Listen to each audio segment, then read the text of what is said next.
উত্তর চব্বিশ পরগনার বনগাঁ সহ বিভিন্ন রেল স্টেশনে হকারদের হয়রানি। কেন্দ্রীয় সরকারের শ্রম কোড বাতিল সহ বিভিন্ন দাবিতে আইনটিটিউসির পক্ষ থেকে প্রতিবাদ মিছিল অনুষ্ঠিত হয়েছে। সোমবার ওই ইস্যুতে সংগঠনটির পক্ষ থেকে বনগাঁ রেলওয়ে স্টেশন সুপারকে ডেপুটেশন দেওয়া হলো। এতে বলা হয়েছে, হকারদের ওপরে আরপিএফ এর জুলুমবাজি অবিলম্বে বন্ধ করতে হবে।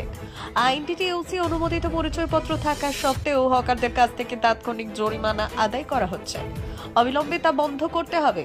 এই সম্পর্কে বনগাঁ সাংগঠনিক জেলা আইনটিটিউসির সভাপতি নারায়ণ ঘোষ বললেন, কেন্দ্রীয় বিজেপি সরকারের শ্রম কোড বাতিলের দাবি এবং এই জেলার বিভিন্ন স্টেশনে যেসব হকার আছেন, আরপিএফ তাদের উপরে অত্যাচার করছে, বিভিন্ন স্টেশন থেকে তাদেরকে উৎখাতের চেষ্টা করছে। এসবের প্রতিবাদে সভা মিছিল ও বনগাঁ রেলওয়ে স্টেশন সুপারের কাছে ডেপুটেশন দেওয়া হয়েছে।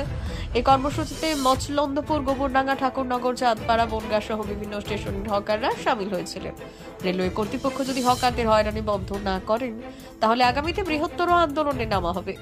কেন্দ্র সরকারের বিরুদ্ধে শ্রম কোড আইনের বাতিলের বিরুদ্ধে দাবি করে। আর এই যে আমার জেলায় যতগুলো স্টেশন আছে, হকার ভাইরা আছে, যারা 50 বছর 60 বছর হকারি করে আসছে, বা দোকান আছে কারোর 100 বছর, বাবা মারা গেছে, তার ছেলে আছে, তার ছেলে এরকম পরপর দোকান।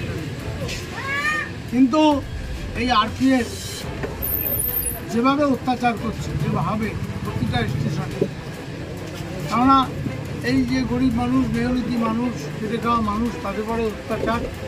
আর বিভিন্ন স্টেশন ভেঙে দিয়েছে, তারা কোথায় তাদেরকে তাড়িয়ে দিতে পারলে বলছে এখানে একটু সরিয়ে বসে, বলতে বলতে তাদের বাইরে বের করে দিচ্ছে। এলো কেন্দ্র শাসিত বিজেপির সব দালাল, সেই দালালগুলো এখন হিসাব করছে। আজকে স্টেশন ভেঙেছে আজকে 2 বছর, চাঁদপাড়া ভেঙেছে 3 বছর, এরকম একের পর এক স্টেশন ভেঙে যাচ্ছে। ভেঙে দিয়ে তাদেরকে কোনো যারা সাধারণ মানুষ, যারা রেলে যাতায়াত করে, তারা বৃষ্টি হলে বা রৌদ্র হলে দাঁড়ানোর জায়গা পড়বে।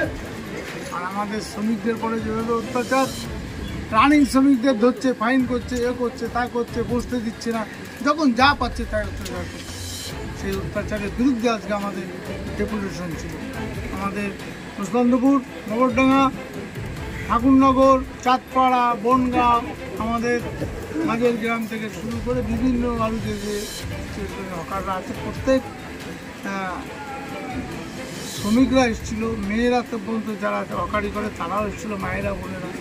তার জবাব আমরা আজকে দিয়েছি। আমরা আগামী দিনে যদি আমাদের আজকে ডেপুটেশনে যদি না মানে, তাহলে আমরা বৃহত্তম আন্দোলনে যাব, সেটা আমরা আজকে বলে দিয়েছি।